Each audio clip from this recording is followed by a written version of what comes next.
So today our topic is about estrous cycle, and we will define what is estrous cycle and different phases, and discuss about all the hormones that are released during this cycle. Estrous cycle is like the menstrual cycle, but the menstrual cycle take place in human females, while the estrous cycle is not present in human female.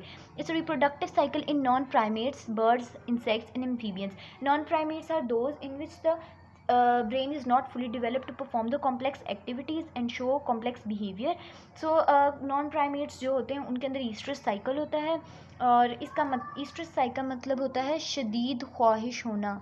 शदीद ख्वाहिश होना मतलब ये एक ऐसा cycle है जिसमें आपके सेक्सुअल डिज़ायर्स होते हैं। The female is physiologically and behaviourally become receptive to the males. Receptive यहाँ पे ये word it plays an important role in it. जब एक फ़ीमेल फिजियोलॉजिकली और बिहेवियरली, अगर मैं फ़ीमेल की यहाँ बात करूँ तो it's not about human female, it's about non primitives and birds and sex amphibians. So when the female is physiologically and behaviourally become receptive, जब वो मेल को अलाउ कर देती है कि वो उनके साथ इंटरकोर्स करे, सेक्सुअल रिलेशनशिप में आए, तो उस फेज़ को ईस्ट्रस साइकिल कहते हैं। ईस्ट्रस साइकिल में receptive mean intercourse, sexual relationship में आना, या अब उसके साथ मीट करना, जो कि ब्रीडिंग के टाइम पे होता है। सो बेसिकली जब फीमेल एक फिजियोलॉजिकली और बिहेवियर वाइज अपने मेल को अलाउ कर देती है, तो this cycle is oestrus cycle. अब डिफरेंट स्पीशीज़ के हिसाब से डिफरेंट ईस्ट्रस साइकिल हैं। अगर तो one oestrus cycle in a year, पूरे साल में एक ईस्ट्रस साइकिल हो रहा है, तो वो मोनो ईस्ट्रस होगा। लाइक बियर्स, फॉक्सेस, वुल्फ्स, ये पूरे साल में सिर्फ एक दफ़ा मीट करते हैं और सेक्सुअल रिलेशनशिप में आते हैं। और जो डायमीन टू, जो कि जो स्पीशीज़ साल में 2 दफ़ा ईस्ट्रस साइकिल जिनके अंदर होता है, लाइक हॉर्स, गोट्स, तो ये साल में 2 दफ़ा मेट करते हैं और अपने यंग वन प्रोड्यूस करते हैं। जबकि कुछ ऐसे स्पीशीज़ हैं हमारे पास जो ईस्ट्रस साइकिल जिनमें साल में कई दफ़ा होते हैं, इन्हें पॉली ईस्ट्रस कहते हैं। Like the cats, domestic cats, cows, pigs, ये जब अपने बेबी को डिलीवर कर देते तो कुछ महीने के बाद या कुछ हफ्तों के बाद ये फिर से रेडी हो जाते हैं अपने ऑपोजिट सेक्स के साथ मेट करने के लिए। अब फेजेस की बात करें, they are different phase in the oestrus cycle and follicular phase in the luteal phase. It makes 20% of the whole oestrus cycle and it makes 80% of the whole oestrus cycle. It's a long phase and it's a short phase. So structure की बात करें तो यहाँ पे हमें follicles मिलेंगे और यहाँ पे हमें कॉर्पस ल्यूटियम मिलेगा। इन दोनों को हम नेक्स्ट पे डिस्कस कर लेते हैं। कॉर्पस ल्यूटियम एक सिस्ट की तरह होता है जो कि ओवरी में बनता है। फॉलिकल्स जैसे ह्यूमन ओवरीज में मेंस्ट्रुअल साइकिल के टाइम पे ओवरीज में फॉलिकल्स होते हैं जहाँ पे एग प्रोड्यूस होता है। हम अगर डिस्कस करें तो सबको इस बात का पता है कि ऑफस्प्रिंग की प्रोडक्शन में जाइगोट बनने के लिए एक एग और स्पर्म का आपस में फ्यूज़ करना नेचुरल है। सो जो एग कहाँ होता है, egg is present in the ovaries and is present follicle produce the eggs. So जो फॉलिकल्स होते हैं हमारी ओवरीज में, वही एग प्रोड्यूस करते हैं। और जब वो एग प्रोड्यूस करते हैं, like this is a follicle and this is the egg present in it, and if the egg is release the follicle is transferred into a corpus luteum. It's a yellow structure, yellow matter. So follicle जब egg produce कर देते हैं, egg बाहर move कर जाता है, क्योंकि egg ने फिलोपियन ट्यूब में मूव करना होता है। यूट्रस के पास जो फिलोपियन ट्यूब होती है जहाँ पे स्पर्म आके फ्यूज़ करता है एग के साथ और जाइगोट बनाता है। तो जब वो कर लेते तो सोचने वाली बात है, अगर एग रिलीज़ हो जाएगा तो फॉलिकल का क्या होगा। जो फॉलिकल होता है वो कॉर्पस ल्यूटियम में चेंज हो जाता है, जो कि एक येलो मैटर होता है। और ओवल्यूशन इस प्रोसेस को कहता है जिसमें एक एग मेच्योर होता है और रिलीज़ हो जाता है, मेच्योर हो जाता है, और जब वो स्पर्म के साथ फ्यूज़ करने के लिए रेडी होता है, फिलोपियन ट्यूब में मूव कर जाता है, तो वो उस प्रोसेस को ओवल्यूशन कहते हैं, release of egg. So follicular phase की बात करें तो इसमें कॉर्पस ल्यूटियम बनता है और कॉर्पस ल्यूटियम के बाद ओवल्यूशन होती है। जबकि यहाँ ओवल्यूशन होती है और ओवल्यूशन से कॉर्पस ल्यूटियम की रिग्रेशन तक का प्रोसेस जो होता है वो ल्यूटियल फेज़ में होता है। अगर हम आगे फॉलिक्यूलर फेज़ को डिवाइड करें तो प्रोईस्ट्रस फेज़ आता है और ईस्ट्रस फेज़ आता है, और ल्यूटियल फेज़ को डिवाइड करें तो इसमें मेटाईस्ट्रस फेज़ आता है और डाईस्ट्रस।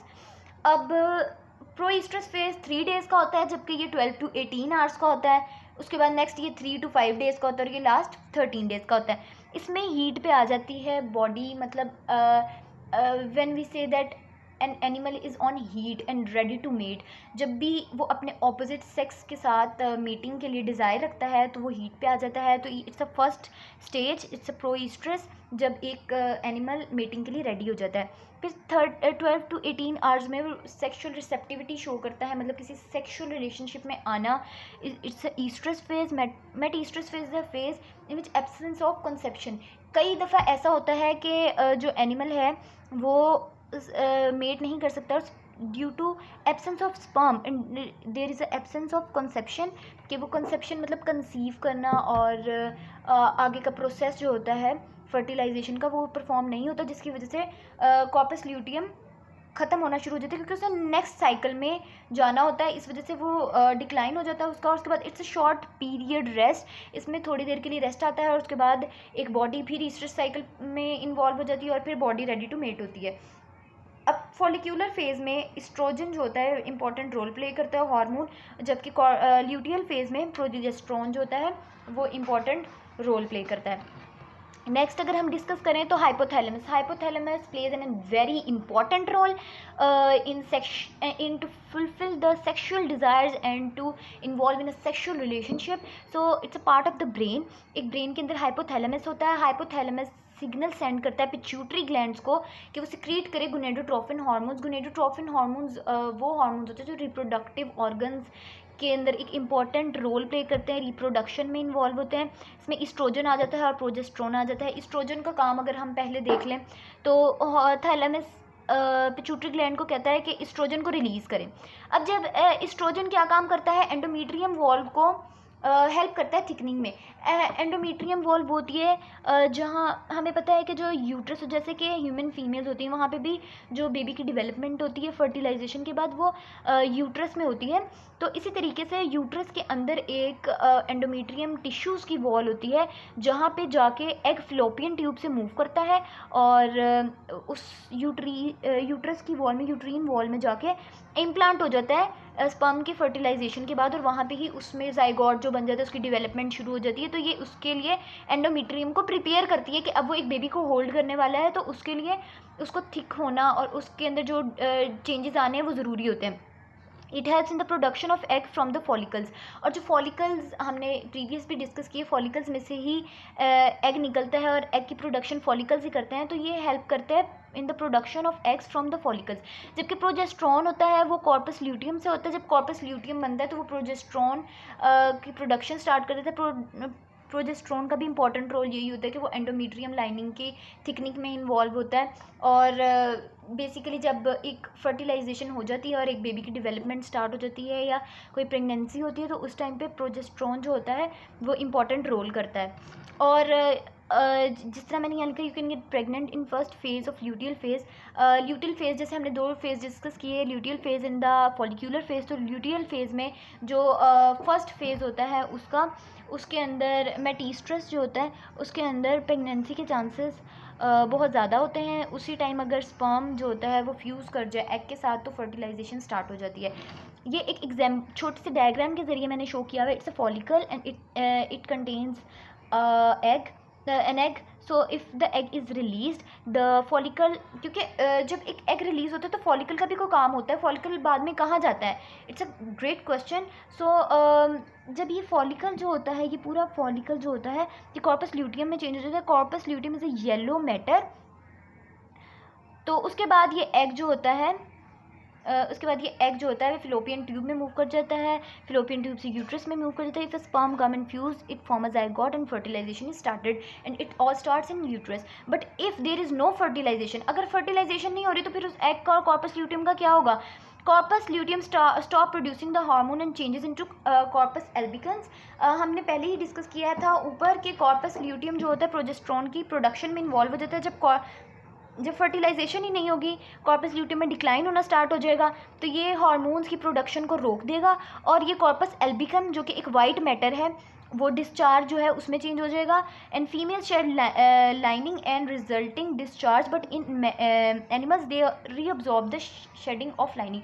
जैसे कि ह्यूमन फीमेल्स होती हैं उसमें जब ये पूरा प्रोसेस होता है फर्टिलाइजेशन नहीं होती तो कॉर्पस एल्बिकम तो बनता है, लेकिन जो उसकी एंडोमीट्रियम वॉल होती है जिसको पूरा प्रिपेयर होती है एक बेबी को डिवेलप करने के लिए, जब वो बेबी बनता ही नहीं है, जाइगोट बनता ही नहीं है, तो वो शेड कर जाती है उसकी लाइनिंग, और इसके ज़रिए ब्लीडिंग होती है जो कि वजाइनल ओपनिंग से एक्सक्रीट आउट हो जाता है, वेस्ट डिस्चार्ज हो जाता है।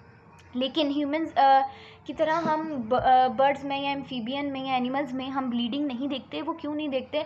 हमने कभी ऐसे नहीं देखा। बहुत कम फेजेस ऐसे होते हैं कि जिसमें एनिमल्स जो होते हैं वो कुछ ब्लीड करते हैं या कुछ उनमें से ब्लीडिंग होती है, और वो हम देखते हैं कि वो अपनी टंग से ही लिक कर रहे होते हैं और वो अपनी बॉडी को क्लीन कर रहे होते हैं, और बेसिकली जो उनका यूट्रीन पार्ट होता है, वजाइनल पार्ट होता है, उसको अपनी टंग से साफ़ कर रहे होते हैं। क्योंकि अगर उनमें ब्लीडिंग हो जाती है, वो क्लीनलीनेस का अपना ख्याल रखते हैं, तो वो उससे ही साफ़ कर रहे होते हैं। और ज़्यादातर जो 90% इसमें चांसेस यही होते हैं कि जो उसका एंडोमीट्रियम वॉल होती है उसमें जितनी भी लाइनिंग की शेडिंग होती है वो शेडिंग नहीं होती, जबकि वो एनिमल खुद ही रीअब्जॉर्ब कर लेता है। If you have any question you can comment.